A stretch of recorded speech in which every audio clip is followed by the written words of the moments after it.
And now, the moment you've all been waiting for. Yes. In a world. It's a post-apocalyptic Japanese samurai feudal southern US state copy-picking Game of Thrones family type scenario with no guns, just swords. It's my favorite kind of show. Of that genre, anyway. Of that genre.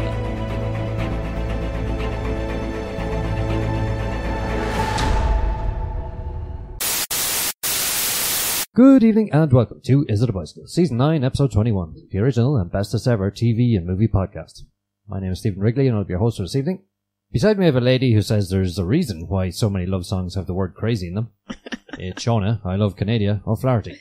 Live from Vegas, we have a man who says a good weekend is defined by the number of photos he has to untag afterwards. It's Sean Leonard. And in the red corner, it's our cuddly killer, a man who this week said, ever notice it's never your successful friends posting inspirational quotes? It's Mark, superhero Leonard. Oh. Was that you, Sean?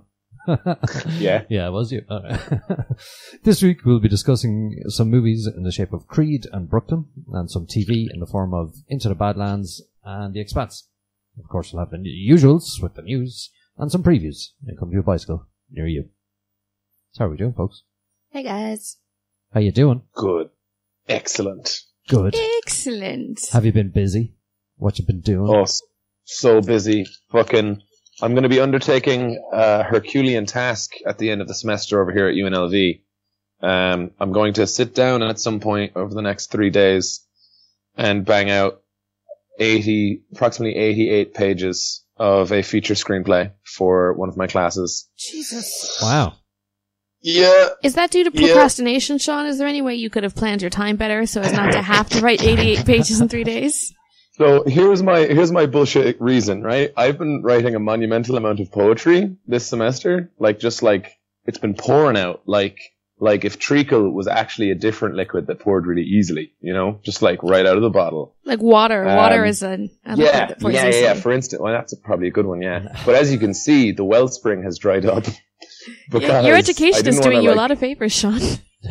I just didn't want to interrupt one type of writing with another, so I've been putting it off for a long time, and now those debts are coming due. I'm going to get workshopped on the 10th of December, which means they need that script by about the 8th, so it's coming.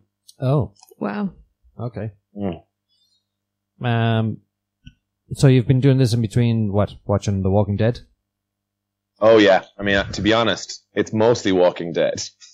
So let me just give you a quick I'm just going to jump in there, Sean, before you keep going. I'm just going to jump in and compliment Steve on his hosting there. Because he took Sean talking about writing with pen and paper and transferred it somehow to a conversation about television. Well done, Steve. Which is, that is what this podcast is about. But to be honest, Steve, I'm just not ready. Why don't you tell the good listeners about your trip up to Donegal to visit me with our good buddy Mike? Well, alleged good buddy. I mean, where is he today? Right. You want to know what I did this weekend? Yeah. Yeah. I took Mike the McDonough and we went up through snow and ice. Jeez. Yeah, I'm telling you. Are you serious? It's Yeah, like just north of Canadian Sligo. driving experiences. We weren't expecting it, which made it worse, actually. Yeah, that would So, be. we got up late, about 11, but we still went out and had 5 pints, So. Fair play. You persevered. The local was nice, yeah. So, we went up to meet all the crew, the new additions to the family and, Very nice. the existing, family. Yeah, so that was great. There was a barman there that didn't want us to leave for some reason. Yeah, he Aww. was like, you sure you don't want to lock in? You can stay, He sounds sound. Yeah, it was quite late, wasn't it? It was 2 o'clock in the morning or something. And It was about 2 when we got home, but we got home because we decided to leave. Yeah. Not because there was any external pressure trying to get us out. It was really strange. Yeah. But, if it hadn't been another night, we'd probably have taken him up on the offer, but after 4 hours of driving After Friday. in the dark. Do you know, I would have liked a camera in the car for Steve and Mike driving to Donegal. I feel like that could be its own TV show. God, yeah. We could have recorded all of that and just put that out this week instead. Yeah, this week's podcast. Spliced with conversation once they get to Donegal with Mark. Yeah. I would listen to that podcast. Well, speaking of mindless creatures shambling the countryside, I've watched a lot of The Walking Dead. Good segue. And just to give a non-spoiler recap of the entire plot of the 8 episodes this season, there's loads of fucking zombies everywhere, guys, and that's really tough to deal with. It's been an amazing 8-episode run where literally it's just they have a place that they're trying to protect, and there was a fuckload of zombies nearby that they knew were eventually going to get to them. So they're like, all right, we need to do something about them. And then it's just a bunch of shit happening, most of which is shit going wrong. And there have been some amazing moments like in this season so far, and it all just a lot of it just culminated in, I think, my favorite. If this was a category at the Bikies, it would like take it for me easily. My favorite zombie, or not zombie death, but my favorite reaction to being about to die because of zombies ever. There was an episode called Start to Finish there the last week, and somebody just had this great line where decisions had to be made about what was going to happen if X, Y, and Z like getting bit, or if you were left behind or whatever. And somebody was just like when the time comes, I'll do it. It's my life, start to finish. And there's this just amazing sequence in the episode. I really wanted to go to my Bikies nominations list and add in a new Best Actress nomination just for that episode. But yeah, get on it. Anyone who hasn't watched The Walking Dead in a while, season 6 is amazing so far. Is it better than Z Nation? No, it couldn't be better than Z Nation. Stupid question. Did you see anything this week? Yeah, I can't remember a lot of it because I'm pretty sleep deprived. Mm-hmm. Let me see. What have I been watching? I can't even remember. There's a lot of America's Next Top Model reruns that are on at noon every day. I watch that when I get back from the gym. I actually can't. You've seen all those already, haven't you? It's pretty bad. Yeah, I haven't. I didn't get to a whole lot either. No. Up to date in Fargo, up to date in Elementary. I will say I've stopped watching Supergirl. I got 2 episodes in and I was like, no, it's going the wrong direction for me. Oh, really? What's happening? Well, no, it's just, the first episode I was like, okay, this is, they go to a length to explain some of the things that people might find outdated or annoying about the show. And I thought there's potential here.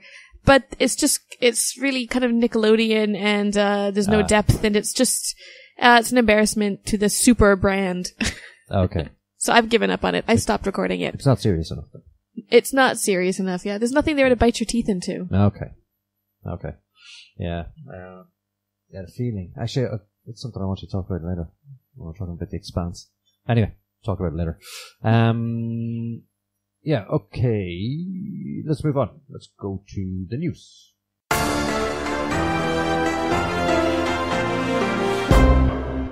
So Stallone is in the news. He is on board to be executive producer on a new potential TV series called Rambo New Blood. How about that? It is set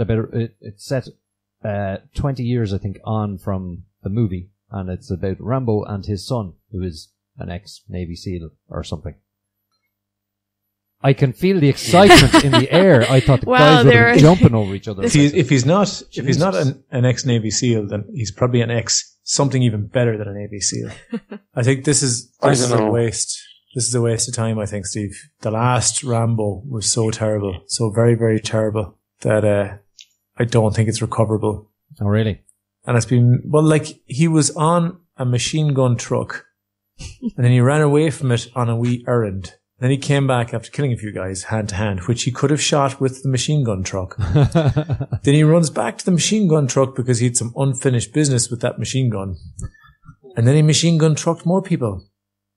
Right. Yay. Yeah. That was that would explain meant to be a cool sequence. That would explain why the sequel is on ice indefinitely. Yeah. I see. Okay. I think I'm just wondering, is he going to be in it? Is it going to be dealing with father-son issues / It's not sure. Mommy-daughter PTSD? What's... They don't know if he'll be on screen yet or not. They don't know if there's a role on screen, but it will be revolving around Rambo and his son anyway. That's his name. Yeah. Yeah. Ramboid. So... Marvel Studios is reporting that Captain America's trailer broke Marvel's own record with 61 million global views in its first 24 hours, which is almost double the previous record, which was held by Age of Ultron at 34 million. So there seems to be a lot of excitement about this. Mm-hmm. We'll talk about that trailer more later. Yeah. It gives everybody time to go watch the trailer and then come back to us when we're reviewing it later this very podcast. Yeah, exactly. Hafthor Bjornsson, you know who he is. Is that a name? I just heard a lot of vowels. Mountain. He played the Mountain. Oh, in Game okay. of Thrones, yeah. What's his name? Hafthor Bjornsson. Where is he from? Iceland. Is that Scandinavian? Iceland. Yeah. Interesting. Okay. So he is Westeros. So he's broken his own Guinness World Record again at an event in Sweden last weekend. He managed to throw a 15-kilo beer keg over his head and clear a bar at 7 meters. No. Yeah. Jesus. A feat described by Giants Live, which is the Swedish event, as the equivalent of throwing a 4-year-old over 3 buses stacked on top of each other. Oh my God. when you put it that way. Yeah, exactly, yeah. So, he won the event overall anyway, but the other 2 dudes that were second and third, they weren't that far off him, actually. Are you serious? Yeah. As long as no one's practicing by throwing 4-year-olds over buses. Yeah. I think the critical thing to take away here. Yeah, that's true. Okay, maybe the guys will get excited about this. Guys, the Predator sequel script is finished. Predator 3. 4. Isn't it 4? So Predators again. Yes. Oh, Predators. Yeah, you're right. Yeah. Predator 4. I am excited about that. That's excellent news. Good. Where is it set? I mean, yeah. Nothing revealed, but they just said that it deals with sort of the beginnings, and the reboot or the sequel, will be like nothing you would imagine they would have done. And it'll be So very they'll go exciting. pre-Arnie, like it'll be in a jungle somewhere before Arnie. Where they'll be in a jungle and somebody won't say, get to the chopper. Get to the chopper. Here I am. Get out of the chopper. Yeah. I don't know. I don't know, Steve. Carrie Fisher. She's awfully upset with the movie business. Really? Yeah. Anything in specifically or just in general? Because she was told she had to lose weight for the new Star Wars movie, as bosses Ooh, la, la. only wanted to hire 3/4 of her. Ooh. Yeah, so she had to lose 35 pounds. Now, she said it wasn't Holy that, shit. she said it wasn't But that she's big a quite deal for her. But Small already, isn't she? Yeah, she is, yeah. She said, I was kind of comfortable in my skin, and it, didn't really, they say that you feel better and fitter and stronger and happier, and she was like, nah, I don't. No. I'm good, No, thanks. no, it was good the way it was, yeah. Oh, She said, I just have to go for the superficial bullshit again. Yeah. That's all they want is, skinny, good looking people, which Mark will be glad to hear. Yeah. Okay. Let's start with the first of our movies, which was, Brooklyn. Shona. Yes, so Brooklyn is a new film, starring Saoirse Ronan. The screenplay was written by Nick Hornby, but it's based on a novel by an Irish writer named Colm Tóibín. And it's set in 1950s Brooklyn. It's the story of an Irish girl who emigrates to Brooklyn, and then circumstances bring her back to Ireland, and she basically has to choose between her new home or her old home. It's a fantastic film. I was interested in seeing the film anyways, because myself, having emigrated from Canada over the waters here to Ireland, I wanted to go see a film about immigration, knowing I would be crying most of the film. Mm-hmm. And as soon as I sat down in the cinema, I had like a facepalm moment where I realized that none of the makeup I put on that day was waterproof, which is like rookie mistake number 1, going to see Crybait like Brooklyn. But I persevered. I think I had tissues anyway on account of having a baby. They're usually near or around me at any given moment. Yeah, exactly. Anything will do for the runny mascara.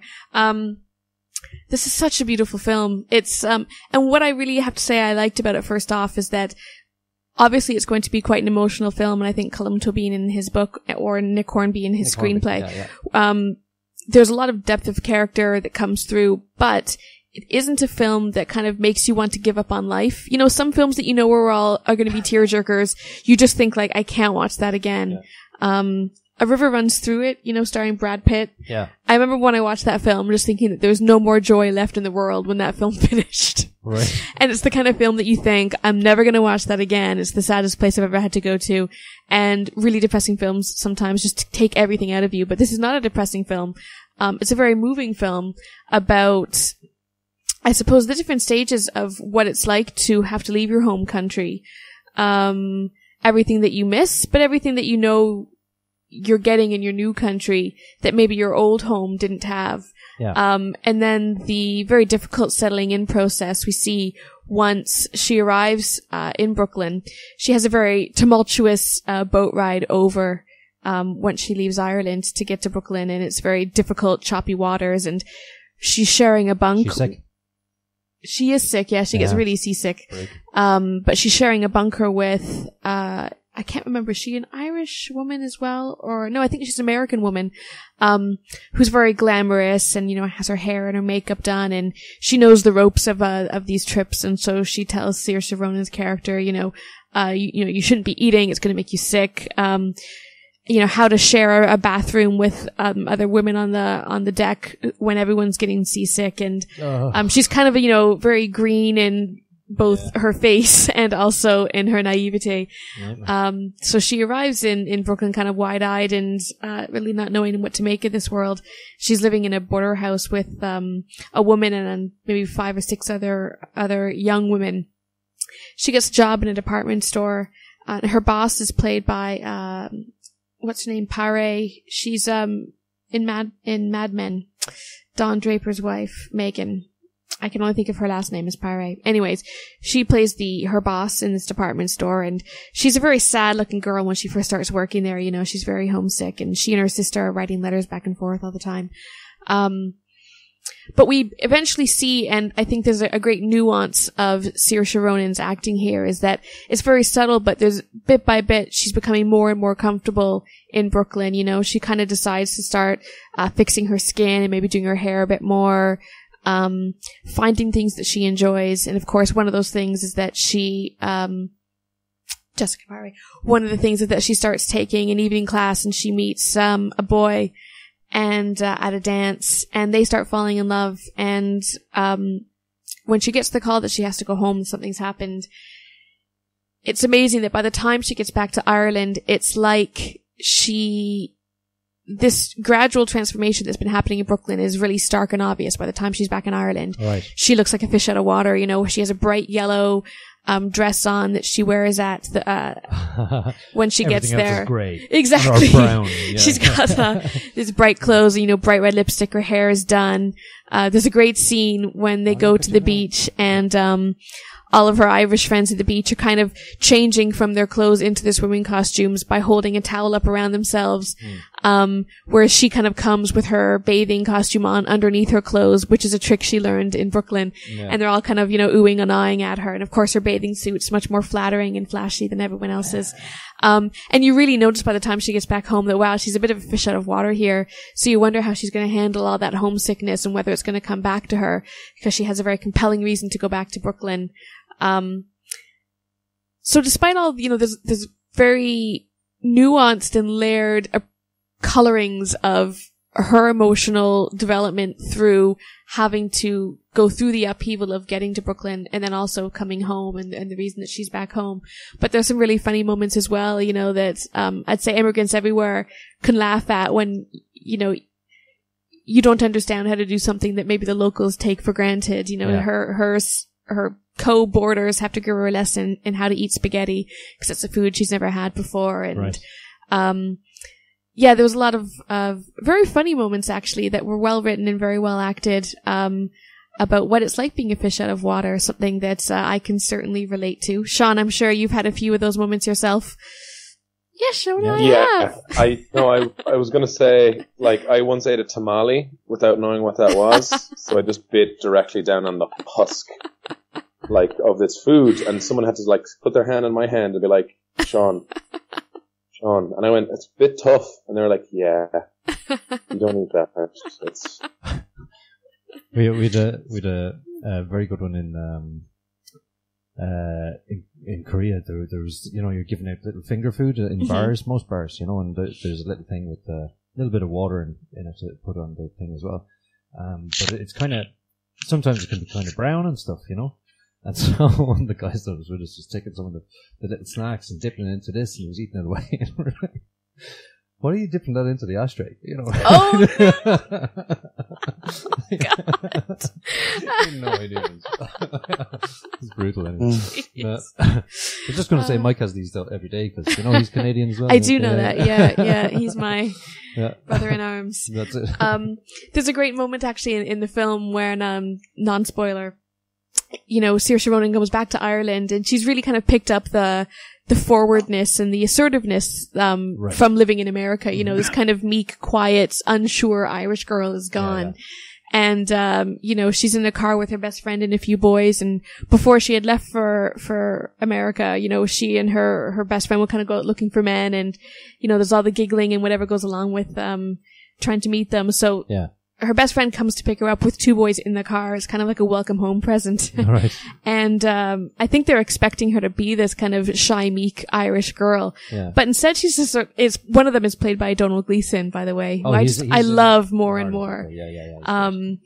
And she just cuts him in half and she's just like, well, you all look the same anyways with your oiled hair and your blazers because they're all part of a rugby club. And she just cuts them in half and it's great. It's, I don't know what else I can really say about the film. There's, I think they did a great job of showing the pull and the push from why you want to leave a home and the fact that nothing can ever replace home. Saoirse Ronan's performance is nuanced and beautiful and very emotive, and Nick Hornby's screenplay, does a great job of giving all the characters room to breathe so that this story can be told, with a lot of emotion that's both funny and sad. It's not just a tearjerker film. It's actually one of my favorite films of the year. I love this film. Wow. So yeah, I'd rate it very highly. Wow. So is this going to feature at the Bikies? It is going to feature at the Bikies. Wow. Yeah. Unless there's something that can topple it between now and December, which is like 3 weeks away. Well, look, I haven't seen a bad review for it. Really? And Rotten Tomatoes is getting 99%. It's so good. Yeah, and 93 from audiences. Yeah. So yeah. Yeah. It's great. And the supporting cast are so good as well. Like, there's, the guy that Saoirse Ronan meets when she's in Brooklyn is just the sweetest guy, and getting to meet his family and how he shows this Irish girl around. It's just, there isn't a character that's wasted in the film. Right. There's like the mean woman in Enniscorthy, which is where the Irish portion is based. Oh, is it? Yeah. All right. And she runs, a general shop, and she's just so mean. And I think every town probably has this type of person who's nosy in everyone's business. She makes all the girls that work in her shop go to mass before they open. I mean, it's just, it's just such a good film. There's nothing that's wasted in this film, and I'd highly recommend it. Cool. Yeah. So, now. Yes. I've been preparing for this moment. You're going to mark it. What am I going to mark it? Yeah. I think for the films I've seen this year, I'm going to give this a 9 out of 10. Wow. I actually can't wait to see it again. Really? Yep. It's a film, because it's a film that's based on such lovely characters, it's the kind of film I think you could watch over and over again, because the performances are just so nuanced that I think you get something new out of it, or you'd enjoy the performance anew every time. So 9 out of 10 for me, and I look forward to seeing it again. Wow. Yeah. I think you're going to have to see this. I think you should. Yeah. Cool. I think you might like it. Very good. Very good. Okay. Let's go to the first of our TV, which is Into the Badlands. This is a funny fish. Yes. In a world. It's a post-apocalyptic Japanese samurai feudal southern US state cotton-picking Game of Thrones family type scenario with no guns, just swords. It's my favorite kind of show. Of that genre, anyway. Of that genre. So, we're introduced to first Sonny, who's played by Daniel Wu. He's the head killer or regent, for a baron called Quinn, played by Celeborn from Lord of the Rings, which is, Martin Skokas. He's very loyal and murders people for him. Mm-hmm. He finds a boy called MK. Murders them spectacularly. Oh, yeah. Let's just add that adverb. Your normal run-the-mill murdering. No, it's fancy murdering. Yeah, very fancy. And he's practiced a lot of it. He finds a boy called MK, which is played by Aramis Knight, who we saw in Ender's Game. Yes. And brings him back to Baron Quinn's fort to train to be a murderer as well. A very fancy murderer. Yeah. So he's got a lot of boys there training to be murderers. there are other barons. We don't know much about the Badlands, and neither do the characters. But we do know that something exists outside of it, and some of them want to get there. There's a bit of intermittent dialogue in this. Mm-hmm. You know, it's not going to win any. It goes between the fighting scenes. In between, yeah, exactly. Fantastic beatdowns. Yeah. So, yeah. So what do we think? What did you think? What did I think? You know what? Initially, first half of it, I wasn't that sure. I was on the fence. Right. And then I saw a couple of more spectacular beatdowns and I went, well, it's entertaining. The fighting's really good. It's pretty spectacular. Yeah, it is. And they've obviously done a lot of practice. And there's a bit of hook at the end and I went, I want to see the second episode. See, I know that we have talked before on this podcast and you and Mark have weighed in on directing of fight scenes, and I would like to hear your opinions on that aspect, because I thought it looked pretty amazing. That's interesting, because I don't think Mark would like this for its fight scenes. Really? Yeah. But because I know he's not a big fan of the sort of Crouching Tiger, Hidden Dragon style. Right. I wouldn't say that there is a Crouching Tiger, Hidden Dragon element to the fight direction. No. Although obviously there is, it's heavily kind of martial arts slanted. It's very kind of, Asian fighting, sword play, martial arts stuff. Sorry, I shouldn't call it Asian fighting. Well, Japanese martial arts cinema style. Well, that's what I meant to say. There were a couple of arm bars thrown in there as well, so it wasn't all, so it wasn't that pure, let's say, but, It's hybrid. Yeah, I went to watch the second one. Really? What did you think? Yeah, good. Does it live up to... Entertaining, and, it's a visual chewing gum. It's a really easy watch. Yeah. And I liked it, so I went to watch the third one. And I'm going to watch the rest. So we already know your verdict on this show. See, I thought, when I began the episode, I think they did a great job of establishing what the show is about in the first scene, which is, that fight scene. Yeah. Sonny comes across a heap of bodies, sees some smoke in the forest in the distance, goes and confronts the crowd there. Awesomeness ensues, and I had no idea what to expect from this show. I knew from the credits, because the credits of the Badlands had kind of splashed blood kind of thing. So you have a feel about what the show's going to be like, what the tone of it's going to be like. Yeah. But that first fight scene, it's gruesome. There is blood. There's a lot of audio sounds for cracking bones.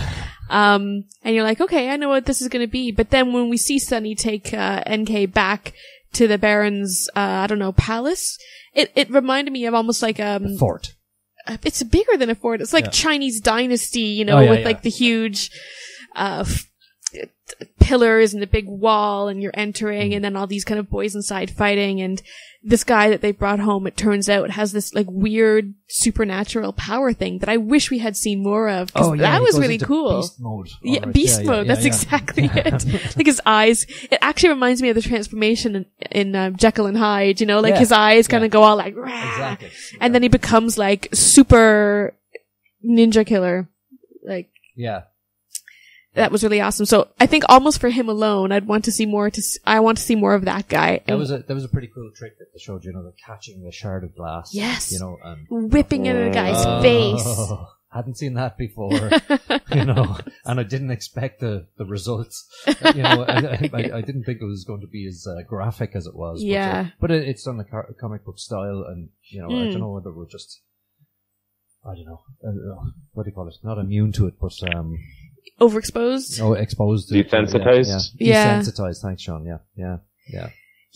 But I wasn't shocked. I was like, oh yeah. Yeah, exactly. That's exactly where you should have thrown. Yes, exactly. It's the glass shard in the eyeball trick, course, We've all learned that one before. One of the things I really liked about this episode was the characterization of Sonny. We see him really kind of being torn between, I think, wanting to get away from this world that he's obviously been roped into, but being spectacular. We keep using this word spectacular. I'm going to have to use another word. Being very good. Amazing. Being incredible at, being part of this world, to the point where he has tattoos on his back of, I'm guessing everyone that he's killed, because it's just the 4 lines with the 5th line through it kind of thing, and they're covering his back. And after he kills a bunch of people, we see him back in the tattoo chair getting some more of those. Yeah. So I'm really curious to see a bit more about where the character Sonny goes, because he's obviously the most trusted right-hand man to the Baron, but also we know that he might want to go elsewhere, so... Yeah, you know the character, the Widow? Yes, they've only talked about the Widow. We don't meet the Widow, right? Oh, you have to watch episode 2. Really? Yeah. Oh, yeah. Dun, dun, Yeah, dun. Shona, I think you'll come back on next week and talk about the Widow. Okay. Yeah. Alright, that'll be my homework for next week Emily then. Beecham plays her, by the way. Okay. Yeah. So, she's got all kinds of skills. I'm telling you. Yeah, the Amazing. Widow features heavily in this episode by name only because she is looking for this boy, NK. And we don't know why or who the Widow is, so yeah. All we know is there's the link to that sort of, the this land that he comes the from. cityscape. Yeah. That he has on an amulet around his neck, and it appears on what is a compass that it's like a pocket watch or something. Ages ago, and then she has a book. There's some kind of tenuous link that I'm assuming that we'll learn more. What's outside our world? Yeah. So it's because the Badlands are obviously just vast space where nothing happens except for a murdering. Really, you're safest with the Barons, but also it's a very cruel world to grow up in. It's funny. It's got a bit of Mad Max about it as well. It does, yeah. Bit of many films actually. Sean, what did you think? So, it's interesting, right? Because the first fight scene that we see in this, which is it gets right into it. Like, the action is paced, I think, very well in this. Yeah, I agree. And there's reasons for that, as well. It's not just that, okay, now it's time for a fight scene. There are reasons, and I appreciate when they fight and when they choose not to. Because of politics or what have you, And the first fight scene is it's gruesome in the sense of that all these people are dying, but it's also tonally, it's the deaths are strangely comedic. There's this thing where, he pulls the one guy's legs all the way up to where his head is and breaks his neck. That's exactly what I was thinking of, by the way, when you talked about the comedic deaths. I'm like, he's going to talk about the legs thing. Yeah, and I was just kind of this seems okay. So if it's going to be that kind of show, am I now going to get a bunch of I don't know what you'd even call it, chicanery and capering? What is this really going to be like? Because it then goes into digging a mass grave, and then the guy cracks a joke where he's like, "What's your name?" Sonny, and he's like, "Oh, is that because you brighten up every room you're in?" And I'm like, what kind of show is this going to be? Because it's weird. It's atonal. It's there's this really fucking serious shit, and then there's that. And for the whole time, until I started thinking about it for the podcast, I wasn't really sure, because there's another fight later on. A beautiful, deadly, in no way funny, really well lit, let's fight in the rain because we're all badass fight. And I realized that it comes down to, there's a scene where he's getting the tattoos for the guys he kills at the opening of the episode. And he's like, he used to look forward to coming here. As in, basically, he used to enjoy his work. He used to, kill a bunch of people in interesting, fun ways. Probably because after a while, you need to find new ways to do it to keep interested. Which is a fucked up thing to do. That's a really, that's telling. So I kind of feel like the first fight we see is him going, he leaves his sword down and walks over to them knowing there's going to be a fight. Yeah. Yeah. So to me, that means one, incredible confidence or arrogance in his skill. And maybe the reason that he kills them the way he kills them is because he enjoys it.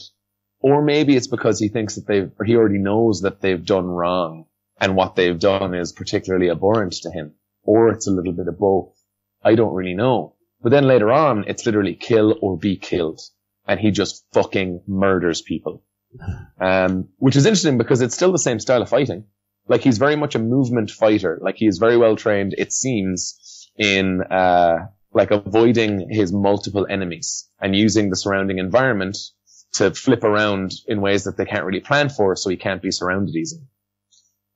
So I like that was maintained. But beyond stuff like that, I would say that the characterization is pretty much, it's mythic and it's sketched. What do we have? We have the killer, who is burdened by the weight of the deeds he has had to commit out of a sense of duty and loyalty. Can he be a good man? Is he a good man? We have the child seeking his family who is of great importance to many, like, feuding clans.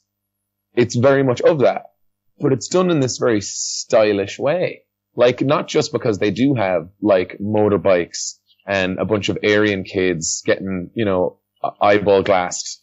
Like, you know, like, it is an interesting mix, and I can only imagine that the world is going to be expanded, you know, more specifically and interestingly in the following episodes. Yeah. Because beyond that, the characterization is pretty blunt, which I don't necessarily dislike. I don't usually like it, but I don't dislike it. So I think I'm very interested to see where it goes, but I'm kind of hoping that there'll be more layered things, or maybe more stuff like, you know, the idea of the fighting style, maybe telling us more about his character. Or else I'm just reading way too fucking much into the show about a guy who kills people. No, but Sean, I would say that, do you think that the job of a pilot to kind of suck you in to want more, that it succeeds here? Because I think it hints at a lot behind the characters. It may not get into it, but it's enough to make you think, I would watch more to find out about who this kid NK is, what Sonny's gonna do, you know, what's up with this world of, you know, 5 barons. Yeah, I mean, yeah, I guess, so there's a thing that people say, the difference between literature and genre is that in literature, it's all about character, and in genre, it's all about plot. And I really much prefer, because with TV, we should see characters through their actions instead of people telling us about them. So I appreciate that it holds to that, but I guess I'm just wondering if there's going to be more subtlety. I think it does do a good job as a pilot. I think it is a good pilot for what this show is. I'm just wondering if there is more and different and more subtle stuff to come, or if it will just be this. Right. Yeah, that's a good question.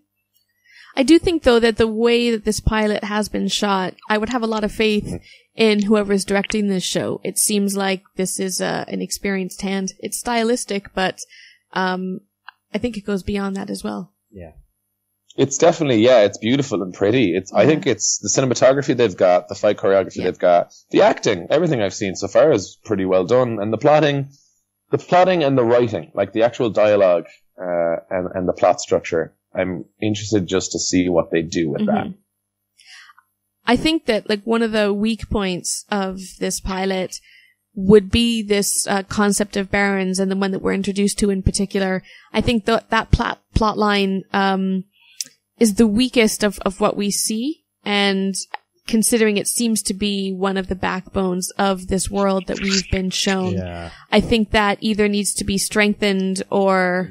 Well, it needs to be strengthened. You can't get rid of it, considering it's a weight-bearing load. No, it definitely needs to be strengthened. Yeah, for sure. There's a couple of unanswered questions there, all right. I think so, yeah. They're just like, why is there no guns? Why? Yeah. You know, where do these people come from? You know, and he's not a particularly likable baron, but he's not really terrible either. So I think they just need to do more to make that. No, he's terrible. Yeah. Yeah. Well, we don't see that in the first episode. In this pilot, we know that, you know, boys are being trained to become killers, and obviously that you can't defect or you are killed. But we don't see any of that kind of hardship or ruthlessness, even though we know obviously it's coming from the Baron. I think the way that storyline was depicted in this pilot was a bit weak, but I think that's the only major criticism really I could throw at it. Yeah. I think it was the weakest plot line, is what I'm saying, I think. Okay. Alright, so, Thriller, will you watch more of this? What do you think? Well, considering I've just been given homework to watch more of this, then yes. Yeah, no. Even if you Thriller. watch the first half of it, you know, yeah. I think I would anyways. I'd give it a shot. It looks interesting. Yeah, and it's an easy watch. Yeah. Sean? I like this show and the fighting that happens in it. Thriller for me as well. Yeah. They get quite inventive with their fighting. And their killing. I thought they were pretty inventive with their fighting and their killing in this episode. Very inventive. Okay, so next up we have the second of our TV, which is the Expanse. Sean, in the second, do you want to tell us about this? Yeah, in the second of our TV shows, which opens with In a World, the Expanse is a science fiction show where Earth and Mars are separate colonies of humankind. And in the middle of it all is the Belt, where Belters live, getting precious minerals and mostly ice, because water is more valuable than gold or anything else. So there's interesting politics between all of these groups. There is the threat of war hanging throughout, and also the much maligned belters are being kind of destroyed simply by living in space for generations and having these distended bodies. So what we're following is essentially a missing persons case where Thomas Jane plays a detective, a kind of crooked one, but maybe he's got a heart of gold, or maybe he's a shitbag. And he is on the hunt to find this important daughter of a politician, wherever it is that she may be on the belt. We also deal with the crew of a mining ship who may become very important to the previously mentioned storylines also. Mark. Yes, Steve. What do you think? I am the right man for this kind of show. I have watched Star Trek The Next Generation, Star Trek Deep Space Nine, Star Trek Voyager, that Star Trek thing we watched during the week, which was some kind of Kickstarter. I also watched lots of other things like Stargate Atlantis, Stargate Continuum, watched Battlestar Galactica back in the 70s and again when it came around this year. But I fucking hate this. I hate it. There isn't a single interesting person anywhere on the screen. Let's spin a few positives about this so people don't think that I'm all against it. But I like the setting, right? I like the way they portrayed space and space flight and all that stuff. I thought that was interesting. And that kept me kind of immersed, I guess. It wasn't, it wasn't so, like the Star Trek setting is very, very far in the future, and sometimes things can get a bit weird and it's hard to not have the immersion broken for you. But I think this was a bit more petrol and diesel going on in this one. That Mad Max in the sky. Yeah, a little bit, yeah. They kept me hooked in. So I like that. I didn't think there was some of the finest actors I've ever seen in this show. And I think that didn't help overall. But by and large, I just found the plot line something that I've seen a lot of times before in different settings, and I didn't think the setting itself, though good, was enough to make it interesting for me. Yeah. I think I'd agree with you. I think the show was... I found it... overall, my impression is that it was really boring. I mean, there was too many plot lines, and none of them were interesting enough to get into or to be drawn into the show by. Like you said, the concept is interesting, but I don't think the set is particularly good either. I don't think there's enough clarity between, our Mars world, our Earth world, these belt people, this guy with the hat running around. I don't understand. I finished the episode and I was just like, what just happened? Yeah. I think Sean's description of the pilot was 1,000 times more clear than the actual pilot. I will say that I did get my information from the pilot. Well done, Sean. Well, there's a detective looking for a girl. There's a bunch of dudes transporting ice for money. And then there was some terrorists and politics. Mm-hmm. Seems to be the 3 plot points. Wasn't particularly interested in any of them, really. Yeah. But the crew who were doing the ice transportation, I kind of was interested in that because that was as close as it got to, I don't know, the other space exploration shows that we've seen in the past. Yeah. Where, there's a Mayday thing. We go there and discover stuff. And then, something happens. And, how we get out of this? So, from that point of view, I was like, that could be interesting. And then it wasn't. Yeah. So, yeah, I don't know. I think I need to see a second one. Really? Yeah, I think it might be just a bad pilot. And if they're following the books, that might be the case. Did you read the books? No. Oh, okay. But I've read reviews. Oh, okay. Okay. Yeah, because this guy is, he's recommended to someone who recommended, what's his name? Game of Thrones dude. George R. R. Martin? Yeah. Recommended. Really? This story, yeah. I think that's very, I was going to say brave, but I think actually you're just a glutton for punishment if you don't like a show and that makes you watch more of it. Well, yeah. You see, I want to like it so bad. No, it's not. Yeah. It's because it's the only serious. Remember, we were just talking about. This is what I meant to talk to about earlier. Remember the serious and the comedic and the juvenile tone. Or whatever. Mm-hmm. The tone of it. This is probably the first reasonably serious one that we've seen in a while. Right. Because, like, since Battlestar Galactica, I'd nearly say. Because if you look at the others, there's a couple of Star Trek clones and so on. But then there's, what did we watch recently? Killjoys. Which just was kind of crap. It was, like you said, Nickelodeon. Yeah. More than, serious sci-fi. So yeah, I'm going to give it another go. And I guess based on that, I have to give it a thriller. But it wasn't that thrilling.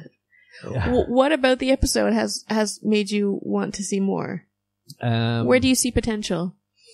I see potential because they've obviously put money into it. Sci-fi is obviously invested hard into this because it's not a cheap looking, series by any means. Okay. The CGI stands up. The setting stands up, although it's a bit too leaning towards Blade Runner, for the detective stuff, so, but yeah, it's not, I saw hope there. I saw potential. And, I hope it does that. It might be a slow burner pilot. Yeah, exactly. Okay. Yeah. Anyone else willing to give it another episode? No. I would like to review this one. I'm ready. Like I'm ready to go. Come on, tell us. This is really good looking. Mm-hmm. This whole pilot is really like, from how much they spent on Tom Jane's hat, like all the way to the ship exteriors, the space flight scenes. I really like the sets themselves, the actual like metal, the things that you can see them touching in the thing, like the designs of what they have being very close to Earth now, but all, like understandable. Like there's even a bit where there's a stretcher, and the stretcher is like differently designed in a way that makes a lot of sense. And I was just like, yeah, fuck yeah. Stretchers are going to look different. Fuck yeah, they will. Like, I was really liking things like that. And there's a bit where we get to see a cityscape in Earth. I believe it's New York, where I was like, this is New York and also is not. And I'm not really able to pick out which bits they've changed. Like, I can see the more futuristic shit, but it doesn't look any less real. You're dead right. I even paused it to see if I could recognize any. I was like, nah, don't recognize any of them. But I know where it is, by the shape of the island. Yeah. Yeah, it was very cool, actually. And there's another really, like, beautiful bit where, so they've thought it through, and maybe having the books as their template, has helped with this. But the strange, long-boned bodies of these, belters who've been, like, inside this culture of being oppressed, for so long. And you can see it in, like, there's a bit where we see one of them at Earth and he can't lift his arms because he's not used to gravity. And I really like that. And there's a scene where a bird is flying and having a great old time because it does like flap, flap, flap, float for a second, flap, flap, flap, float for, and that was just really pretty. So I really like that about the show. And the music everywhere, I think the music helped a lot with it. Like, some of it is a little bit like generic space music for tension, but I like when they use it. Like, I'm enjoying it. And there are other samples of things from, like, maybe closer to our time are interesting as well. So what that really brings us to is plot and character. I didn't find the plot that difficult to really get. And I think what's dangerous, and maybe this is what is happening, but what's dangerous is that they try and do their plot to really drive a theme, and then the plot becomes a little unintelligible because they're not actually caring about the machinations of A leads to B and B leads to C and C leads to D. That is possible, but that's not what I was getting from it. Because at the end of the day, and I was really interested in multiple characters in this. Do you remember Jonathan Banks from Better Call Saul and Breaking Bad is a captain in it? So there's this really interesting scene because there's a walk and talk that happens that they did I thought it very well showed us the scope of the ship that they were in, and it was driving character relationships for one of the main characters. He walks through a bunch of different people, a bunch of different jobs, and I'm like, cool, I know the world, I know that character now because of how they're acting. Cool, next. And then we meet the captain, and that's always like a thing usually, right? That's usually, okay, sci-fi show on a spaceship, let's see what the captain is. And I loved it. The fucking looper.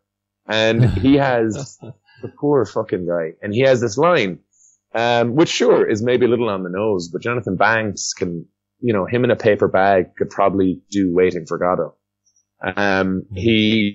He had that line, we're so far out into the black, why didn't we bring more light with us?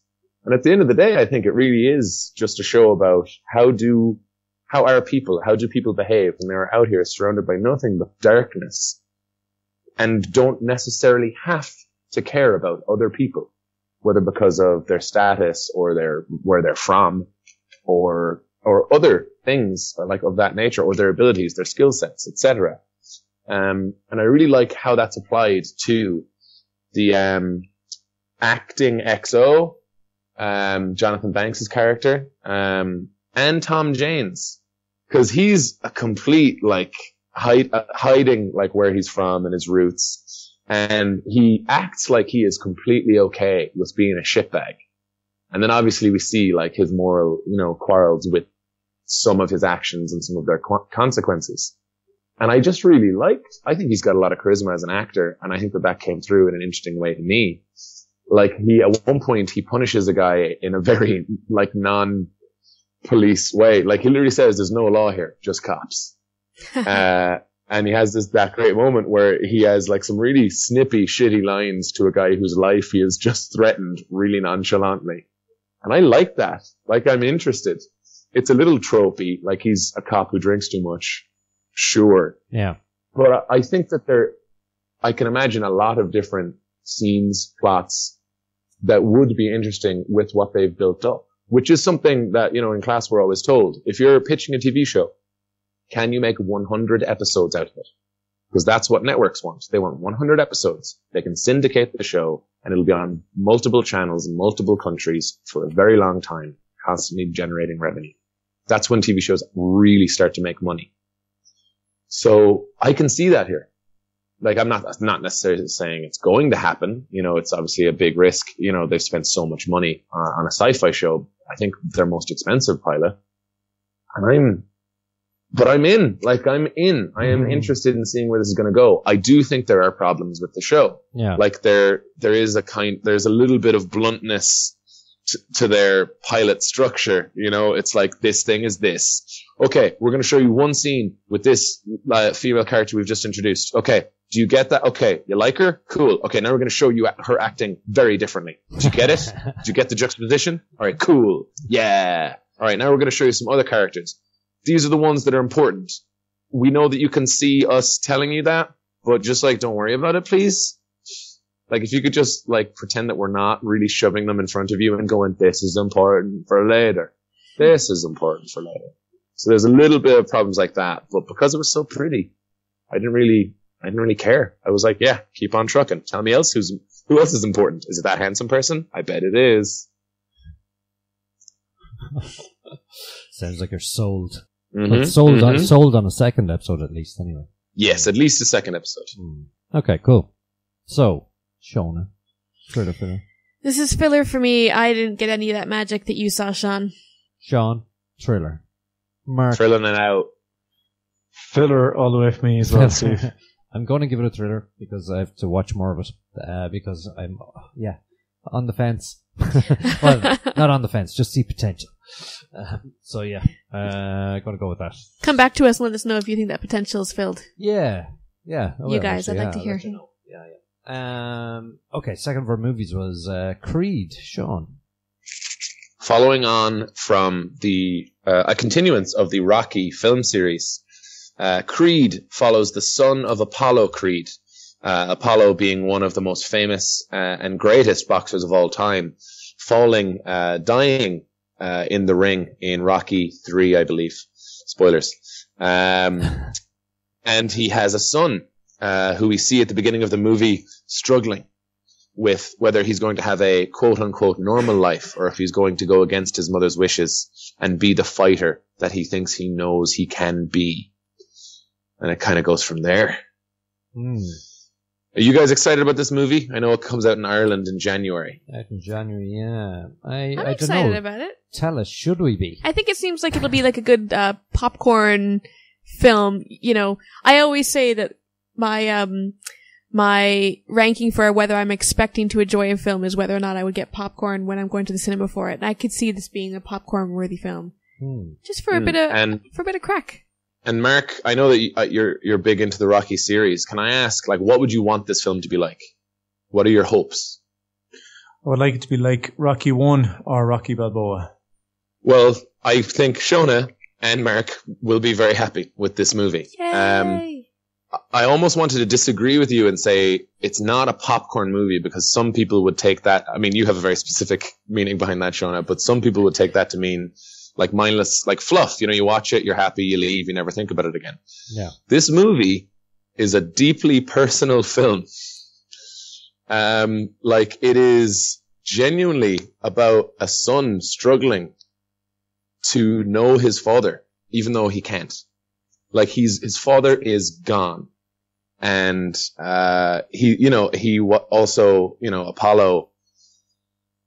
Apollo had a kid and didn't have a relationship with him, and then he died. Like this is a story of a kid has all the options in the world. Like it's Apollo Creed died fucking rich and famous. Like that's the case. So he has all the options in the world. He could do anything. He could ride on his father's reputation. He could do all these things, but he doesn't. Like all he wants is to be in the fight. He wants to be the greatest. He wants to prove it to someone who he can never talk to. And he wants to prove it to himself. He wants to prove it to everybody. And we see this struggle in really interesting visual, physical ways. This has really, really good cinematography. Oh, yeah. Like, when I say that, I don't even mean like they do as good of a job as the Rocky movies. This is fucking way beyond that.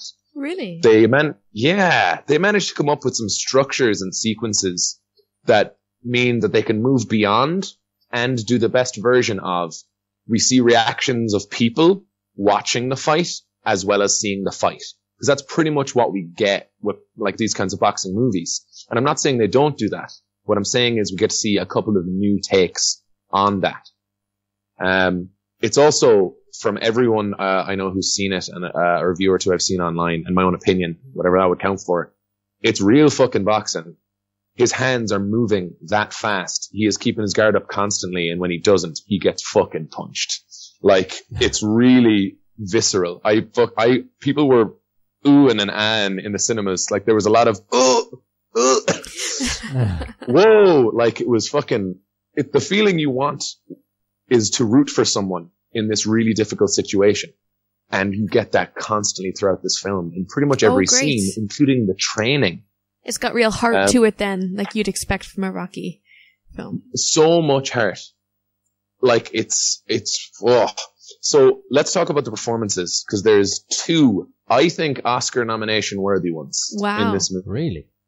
The first is from Michael B. Jordan, who does an amazing job. Because he's not like, his character isn't like a super talkative, like Muhammad Ali type thing. Like he's got confidence and a little bit of arrogance, but he's not a jabberjaw. So it's all happening in his movements. It's happening in how he runs, in like how he fights. It's happening in the look in his eyes when he trains, and what he says, but really what's happening while he's saying it.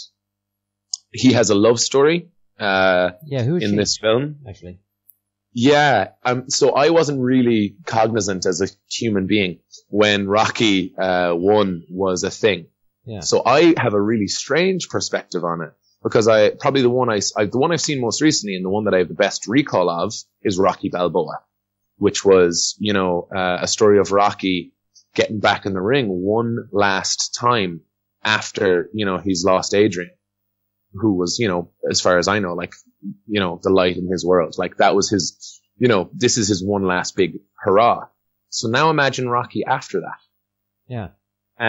So there's like that is hanging over the other character relationships in it, because it's like, it's really clear, that in this film, it's not that it's about, Creed and the fighting, and then there is a girl who supports him. It is very much that they both have talents in very different areas, and their relationship has conflict from both of those areas, and maybe how much they put one before the other. And also the fact that he's a fighter and sometimes he can't stop fighting. So I was really interested in that. Like I was genuinely, it was cool. And they talk like real people who are that age in a real world. Okay. So that's like, I really appreciated that. Like so like there's a date scene, for example, and it's kind of awkward. Like it's fairly awkward, and it's clear that he's like not gonna dazzle her with his wit at any point. So they just have a conversation. Like he says things, she says, it's really good. I'm a big fan. And he carries that really well. And the relationship with the mother, he pulls that off. Like you can see how much he cares without him ever having to say anything about it, you know? Mm-hmm. So Michael B. Jordan, I would put money on him to get nominated. I have no idea whether he's going to win. Wow. The next performance, Sylvester Stallone made at least one cinema full of people weep. Wow. So he hasn't in his own films for the past few years been called upon to do much acting. Like he's done the Expendables movies, he's done other fucking movies, and yeah, he's done solid jobs on occasion. Sometimes he phones it in, sometimes he's just having a laugh with the lads. There is not a moment in this movie where he is not Rocky. And he gets put through the fucking ringer. Because he has this person, and we've seen some of this in the trailer, right? He has this person come to him asking really specific questions about one of his best friends. And wanting Rocky to like be invested in him. You know, we want it, and he's literally like, look, you know who I am. You owe me, like, I want this. And he's like, look, your dad died in the ring. Do you really want me? Do you think I can be the guy who puts you back into it? Who puts his son in that ring?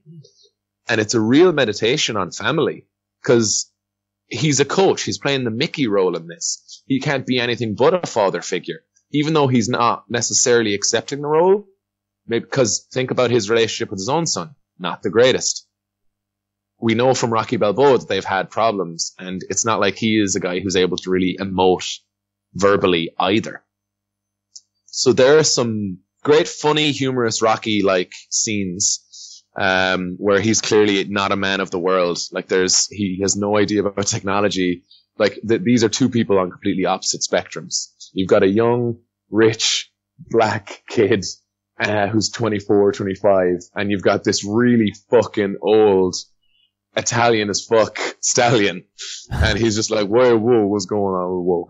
And there's some really funny shit like that, but he breaks my heart as someone whose life has already happened, who's kind of starting to either accept that, or maybe just, it's like he's starting to stop fighting. Right. It's like he's finally like stopping fighting, and maybe his heart's just not in anything anymore. And their interactions and their interplay are the core of the film. And not only is that really well written, but like if there were dry eyes in the house, it was because some people had emotional lobotomies when they were younger and ran into a kitchen table. Really, really fucking good. The last thing I would say is so people are wondering, like, is it a Rocky movie? Yeah. Like how much Rocky shit happens in this movie? Is there a montage? Is there, you know? Yeah, there is a training montage. They're so aware. They're so aware of the Rocky stuff that for me, and again, I would be coming from a different point than a lot of other people, but for me, it was never too much. Okay, we're doing this joke that they did in Rocky. Do you guys get it? Okay, we're going to do another one in about 10 minutes. There was never any like BS like that, right? Right. There was just like jokes that make perfect sense, references like that the audience gets, even if like Michael B. Jordan's Adonis Creed, Donnie, even if he doesn't get it. And then the most iconic thing people think of when they think of Rocky could never be, like, they could have made a really dumb mistake and just taken the first thought, best thought option with how can we make the Rocky moment happen? And they didn't do that, but they did an amazing, contemporary, emotional, musical, non-verbal, incredibly well acted sequence where Michael B. Jordan, like, he's my Rocky. Like, I will remember him completely outside of the Rocky mythos as well. In that moment, I'll be literally like, I fucking want this kid to succeed. Yeah. So they pull it off. Like, they fucking pull it off. If they were to stick with this creative team, the guy who directed Fruitvale Station, Michael B. Jordan and Stallone, if they could stick with that team, I would happily watch another 4 of these movies. Wow. Fantastic. Yeah. Wow. I'm fucking in. And I hate that I built it up this much because I really don't want to disappoint people who love Rocky so much. But I genuinely think it is that good. Wow. Is this something, could this be our first Rocky movie? Maybe. I just felt like I was there with him. You know what I mean? Like, I really was just fucking like, come on, do it. In almost every sequence where anything mattered. And I laughed. I laughed so much. You could just dip in, like, if you haven't seen the other Rocky movies, you could just dip into this, make this your first one. You could definitely. It could definitely be a new generation's Rocky. Like, it's very contemporary, the story and the stories that they're telling. Okay. I think that how much Rocky is in the ethos and in the zeitgeist, people already know a fair amount. True. So I think that would help as well. I would suggest what Mark said, watch Rocky 1, just the first Rocky, which is pretty dated at this point. So if you haven't ever seen it before, it looks kind of funny in some places where it isn't supposed to be. Yeah. And maybe watch Rocky Balboa. Just to set yourself up, because they're worth watching. Yeah. Cool. Now I extra can't wait to see this. This is definitely a popcorn movie. Yeah, I want to see this. Yeah. Is it January yet? Give us a mark. This is very easily a 9 out of 10. Oh, wow. 2 9s this week. Jeez. Wow. We're getting into Oscar contention season. Yeah. I'm wondering if we're going to see Saoirse Ronan up there as well, or Brooklyn. I think you'll see both up there. Yeah. Yeah, true. Well, judging by the reviews, it must be a contender. It's a good week for film on the podcast. Yeah, right. Okay, cool. Next up, we'll look at some previews and come to Bicycle near you.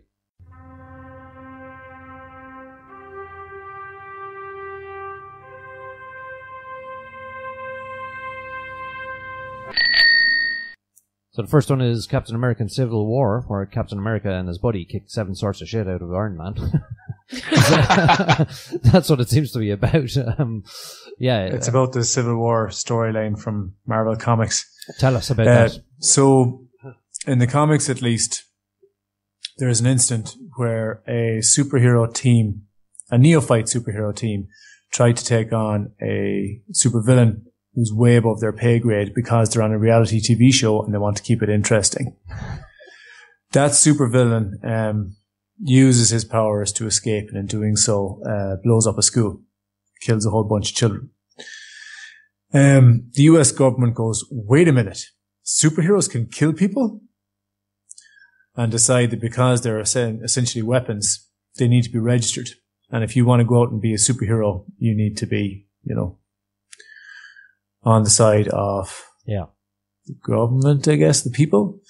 So, in the comics at least, Tony Stark is the face of that, not Spider-Man.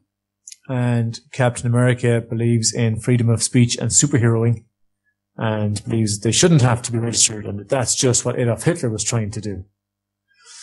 Right. So, like a lot of comic book storylines, it's just a brilliant reason for people that you wouldn't have thought would have gotten a fight to get in a fight. And it looks like that what's happening in the film is running fairly parallel to that. And it looks amazing. What a great trailer. I am so pumped already. Aside from the fact that you can't punch someone with a steel helmet with your hand and expect to be okay after it. But aside from that, it looks amazing. Yeah, it looks so good. It does. It looks like a lot of fun. But like you say, that's my main problem with superhero movies is when, you can't have 2 superheroes fight, really, and you know what the outcome's going to be, right? Pretty much, especially when they're both good. Yeah, that's true. But there's a beautiful line in the trailer where Captain America and Iron Man are talking, and I think Captain America is beating up Iron Man. And he's just like, Buddy's my friend. And then Iron Man's like, Bucky, sorry. Buddy. I'm thinking of Elf. We're into Christmas season now. Yeah. And then Iron Man's like, I used to be your friend too. And it's like heartbreaking. You're like, no. But it's such rubbish though. In the films, they weren't friends like. Well, there was always like a friendly animosity, Fair, yeah, you could say that, I guess. But I always took it that they just didn't like each other much. They worked together. They were like work colleagues that didn't like each other. Right. Yeah. Well, everyone has been in a team with someone they don't like. You can work with them, but you're not going to be asking them around for dinner. Like, I thought that's how they were. Maybe that was just me. In Avengers 1, there's, I think, quite clear animosity, but the whole thing of Avengers 1 is that a bunch of people are like, okay, I don't necessarily trust or like you, but that develops over the course of it. Like one of the really interesting, like unnoticed moments in Avengers 1 is when Tony, in my opinion, the leader of the team, gives Cap the decision-making power once they get to the final battlefield in New York. He literally just goes, Cap, call the play.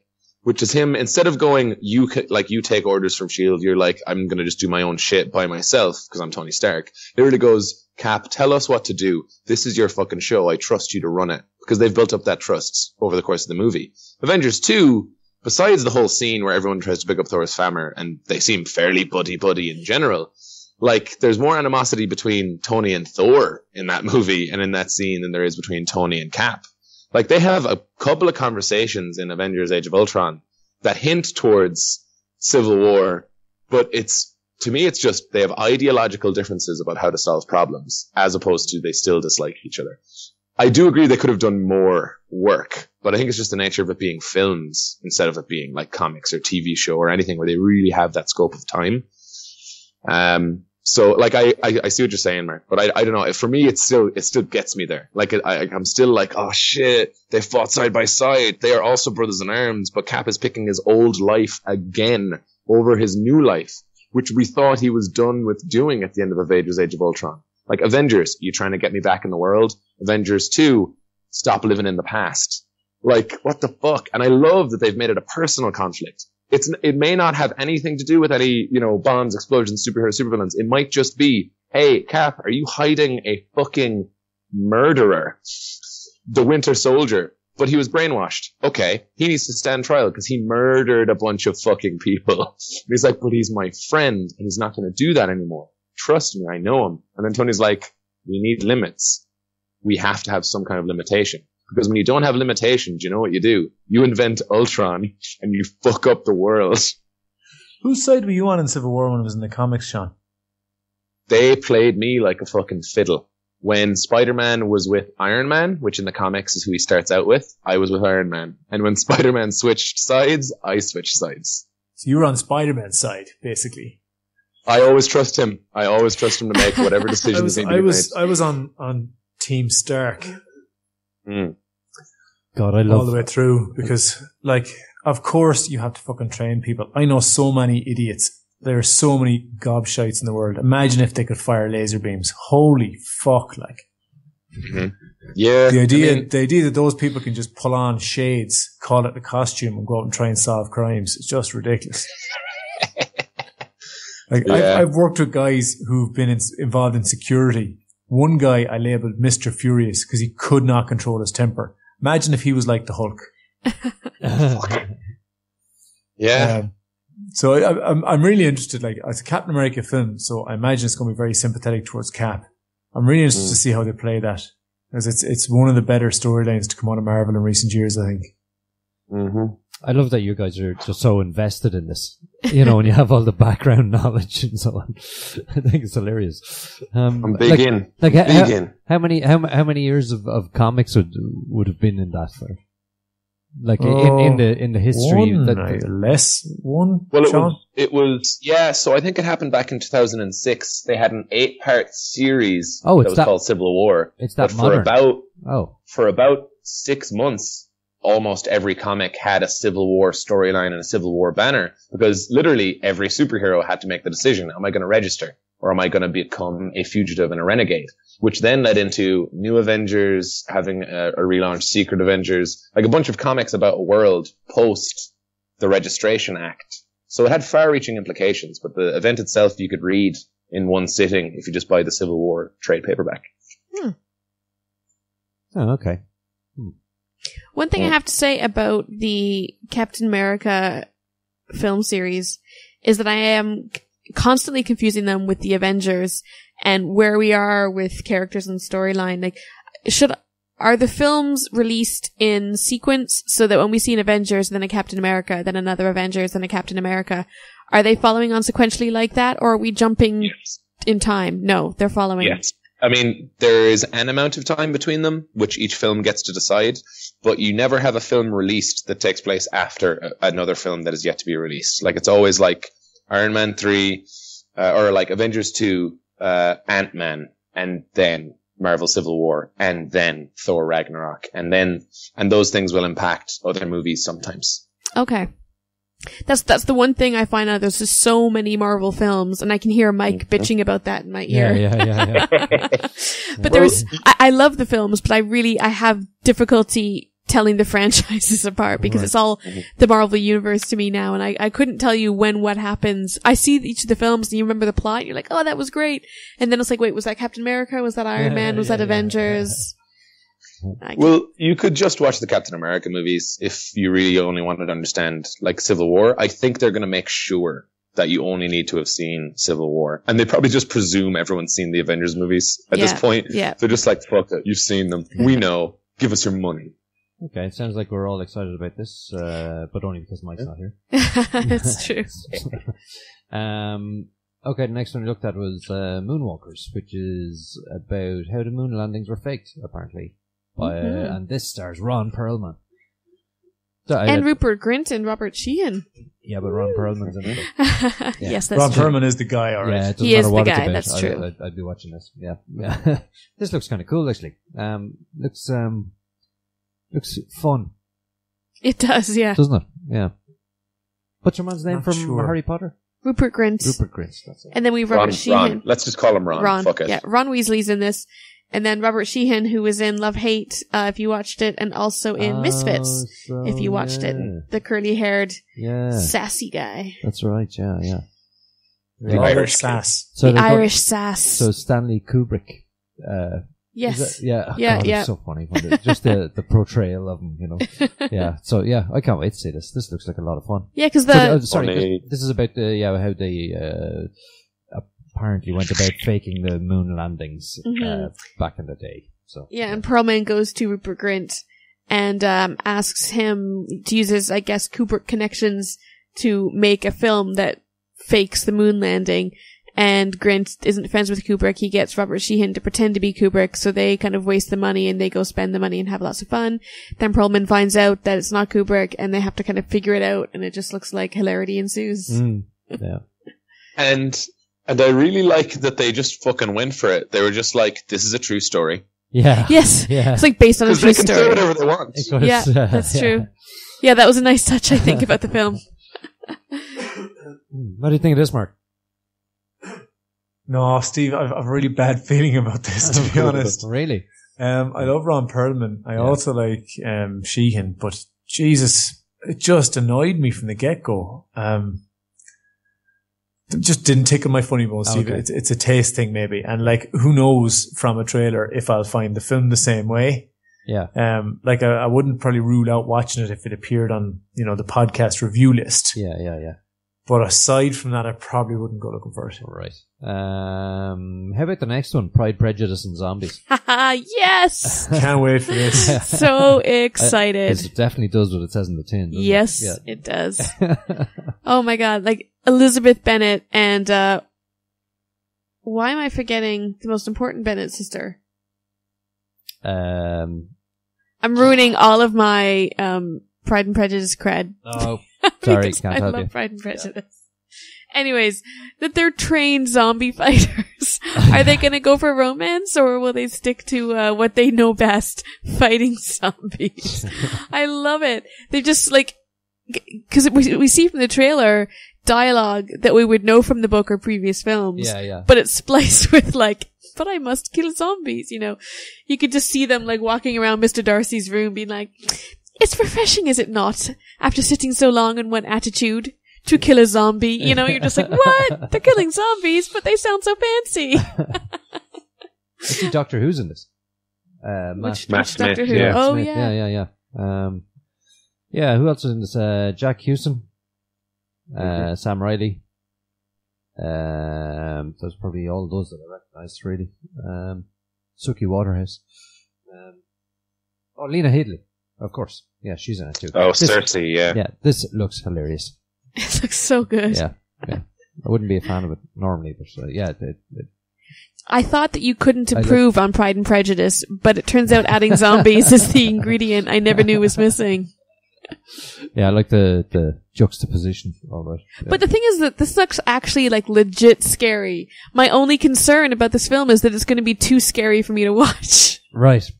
Like, it's not like, isn't it hilarious? There's zombies. It's like, no, there's fucking zombies. Yeah. And they're going to eat your brains. Yeah. And there's a scene like that they show in the trailer of like zombie mom holding what I assume to be zombie baby, which at the moment just gets me like right in the heart zone. Yeah. I'm like, no, it's a zombie baby. That zombie baby had so much potential. And it looks like it's going to be really graphic. Yeah. So that's my only problem, is it might be too scary for me. John, do you think you'll watch this? So while I understand that there's an importance to Pride and Prejudice, it's one of those things that every single iota of my being is just like boring. I don't care about you people and your problems. Holy fuck. Go onto a moor and just slap yourselves with a fish. I hate you guys. Pride and Prejudice, not interested. Zombies, usually quite interested. Yeah. So these two things are meeting in the middle in some kind of strange tangled mass, and I was wondering which was going to win out. And the whole way through the trailer, I was just like, because they kept going back to the Pride and Prejudice shit, all the way up to the moment where they combine the two, where you have narration that is basically Pride and Prejudice's like main issue, except about zombies instead of about, I don't know, like freedom. And a guy gets his head chopped off from the point of view of the zombie. That's awesome. Which was really cool. If they do cool shit like that has purpose and meaning, then I'll be really invested. Except this book was written and made, I think, by the same people who made Abraham Lincoln Vampire Hunter. Oh. And the movie for Vampire Hunter Abe Lincoln was not very good. Did you not like that? Hang on. I did like it. Hang on. And I liked it, but it wasn't very good. And Mike loved it. And Mark loved it. And I was told it was movie of the year nearly. Yeah. Sorry, I'm calling you out. I'm but just sorry. saying that if they try and make a non-completely ridiculous and farcical version of this, which it seems they're trying to do, I'm not sure how that'll work, because the Abraham Lincoln Vampire Hunter had a big wink every like 25 minutes or 30 minutes. It was just like, oh, can you believe this is Abraham Lincoln killing vampires? Whoa, hey! I see. So I'm just wondering how this will fare if it's not doing all that winky stuff. Yeah, I think that's a good question in terms of audiences, because big Pride and Prejudice fans like myself may not go for the zombie genre, and people who are into the zombie genre may not be so into the fact that it's including Pride and Prejudice. However, maybe it'll go the complete opposite way, where it's going to get two demographics for the price of one. Mm. Which way will it end up? Who knows? Okay. I think we're going to leave it there then. That's all we have for this week. That's all she wrote. That's all she's got. My friend. So from Mark, Sean, and Steve, stay classy.